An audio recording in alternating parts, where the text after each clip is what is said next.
Treasure Hunting Weekend Part 3 video ito mga katiyas. Ang ating video tungkol sa Japanese Imperial Army cave. Ito yung GIA cave na tagpuan namin noong 2019 kasagsagan ng COVID. Kaya nagukay kami sa kabundukan. Ito yung nasa tuktok ng bundok. Napakaganda ng site at legit na merong nagtatagong mga Hapon dito.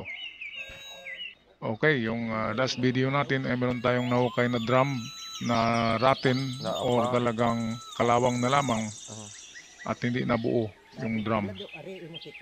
Pero wala kaming nakuha na laman ng drum at baka sakaling malalim talaga ang pagkabaon. Okay, so dito patuloy namin na hinahanap kung saan yung mag-detect na metallic hukay namin. Baka sakaling meron tayong makuhang mga sucker deposit lamang. Itong maliliit lang, hanggang 3 meters lang ang limit namin dito mga katiyats. Pag malalim pa sa 3 meters, hindi na kami magukay kasi kulang kami ng manpower. Itong mga tagahukay namin ay voluntary lang ito. Hindi ito sanay sa paghukay ng malalim. Kaya tsamba ang hinahanap natin dito na makatsamba ng sucker deposit or mga small stash of treasures ng Hapon. So ito na yung mga nakuha namin, no? Kasi klaseng metal, ito yung takip ng drum na lata na talaga, parang lupa na. Merong parang holster, merong helmet na lata na rin. Ito yung barrel lalagyan ng... Ayan, no? Sa helmet yan. Nalata na siya. Ito yung... Ayan, ay parang lalagyan ng pistol. Pero metal siya, hindi siya leather. Kanilang armas, holster. Magandang sinyalis ng treasure ito. Magandang sinyalis ba yun? Tanggalin mo na yung kahoy.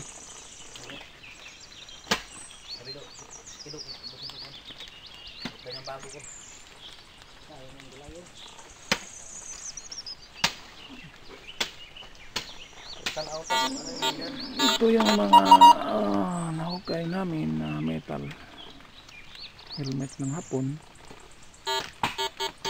Ito yung metal siya,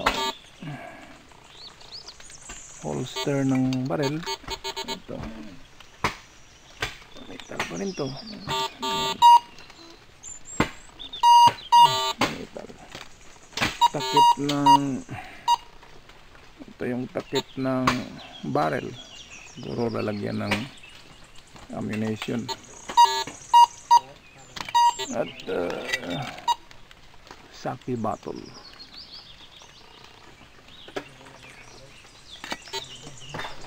At patuloy pa rin kami dito.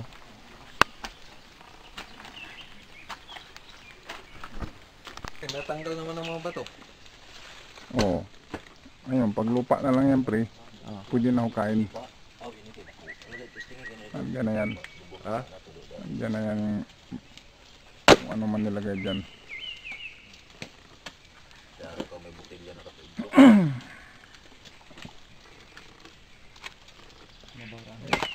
Pan ng Hapon, pre. Natatakot na sila ba? Tatago na sila. Talawan na sila. Talawan. Pero matapang din man sila. Matapang na, pre, kung wala ng kuan. Dalo. Harakiri na kung wala ng pag-asa ba. Oo. Kung may pag-asa pa, tago sila. Matapang kung walang Amerikano. Yung natago sa lubang, lumabas 19 kuan na. 20 years. Tapos nanggira, hindi pa lumabas sa Guiba, yung sa lubang sa Mindoro. Metal, pre, ng mga kagamitan siguro nila dyan, pre. Sa likod ng bato.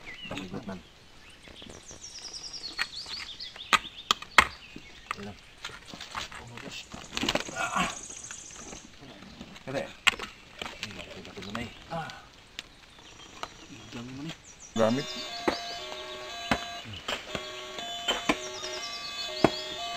Mga shells galing sa dagat. Magandang palatandaan.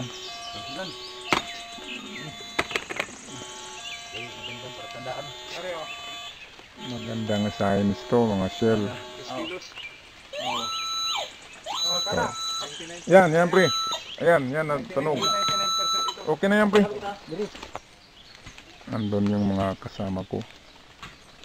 At ako'y maglibot muna. Tingnan baka mayroong mga signs na nakaukit sa mga batong ito. Malalaking bato.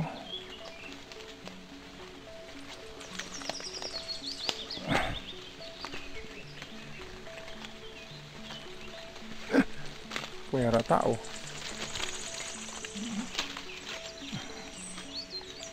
Parang katedral ang malaki.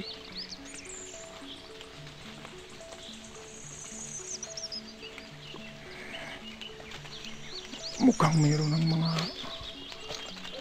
diwata sa lugar na to.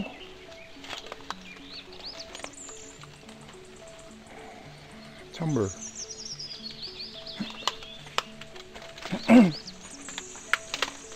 Ano kaya mayroon dito? Hello folks. Kumusta kayo dyan?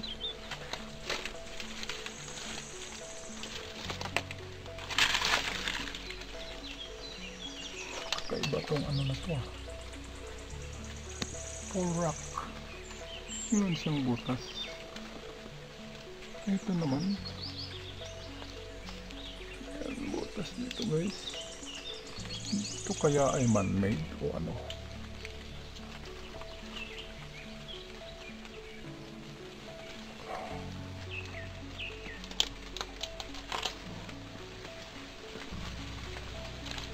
Wow! Meron pa pala dito sa likod.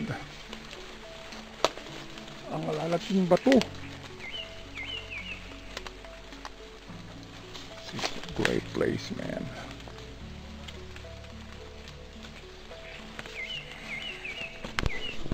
Grabe, ang ganda naman ng lugar na to. Parang sa movie lang nakikita to. Hanap ako ng mga signs. Ang common na mga marka dito ay nakikita mo mga daming butas.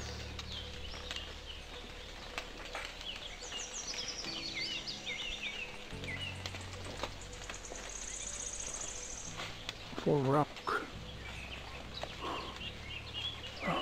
Ayun. Wala akong nakita doon. Yan ay parang man-made na butas. At tamang tama siya dito sa chamber na yan. Analyze na natin.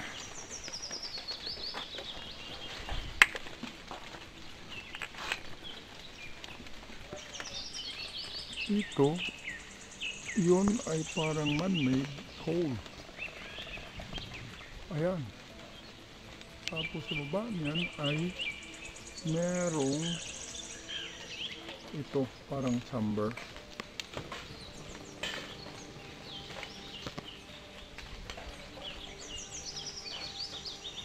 May bistagahan nga yan. Balikan ko lang yan. Ako'y ikot muna dito sa taas.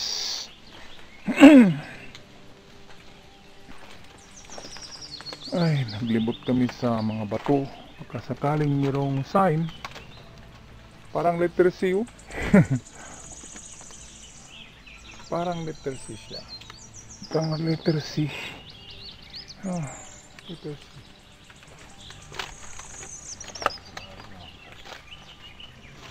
Krak-krak ini. Krak-krak ini abot mo dari. Krak-krak. Wow. Ang laking kahoy nito. Napakalaking old tree. Good marker for treasure.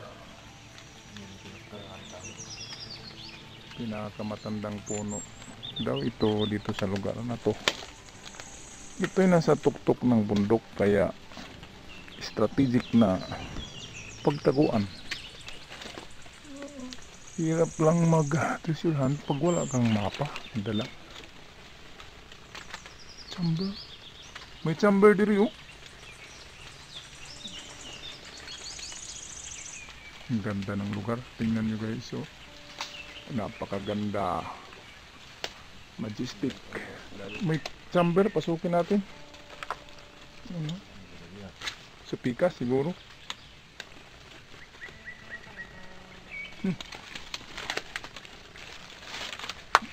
Ay, gamay.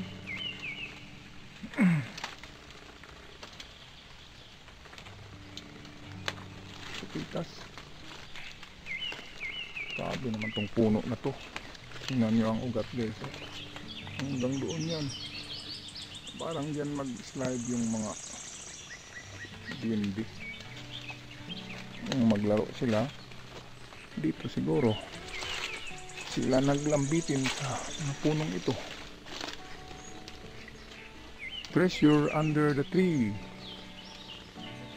Kuya ba? Sudlunta? Wow, a very old tree.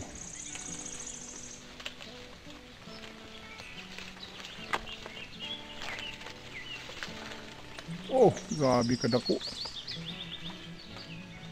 Ang laking kahoy nito, guys. Okay. No tree.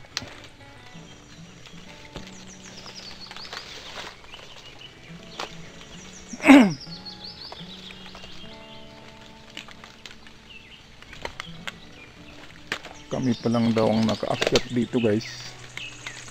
Sa lugar na to. Kaya very enchanted ang lugar na to. At kung tingnan mo ang itaas nito guys, ay naku, napakalaging puno. Ayan yung mga ugat niya.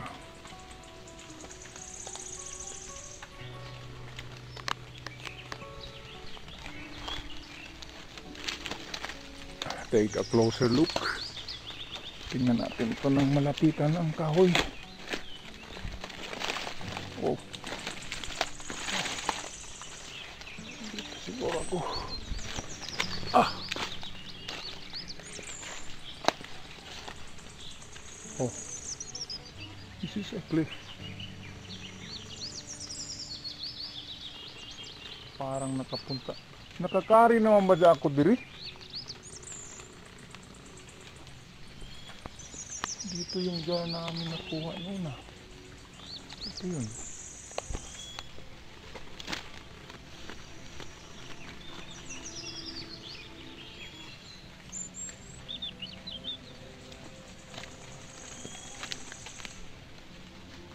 Oh.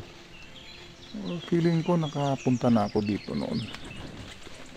Meron kasi kaming nakuha na old jar. Sa, parang ganitong lugar yun. Tingnan nyo guys oh. Napakalaging puno niyan.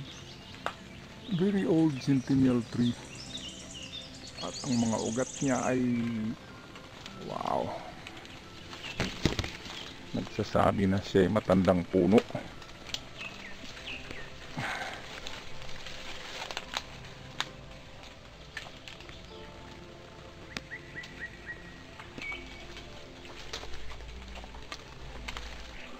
Magandang lugar. Wow.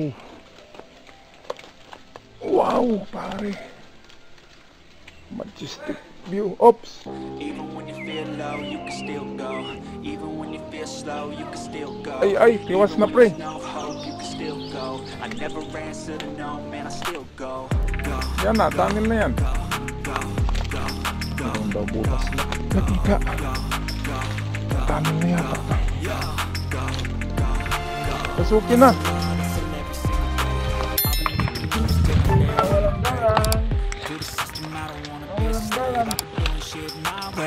For the highway, and in the driveway is a nice range. 'Cause I grind through the climb, I invite pain. You'll never hear me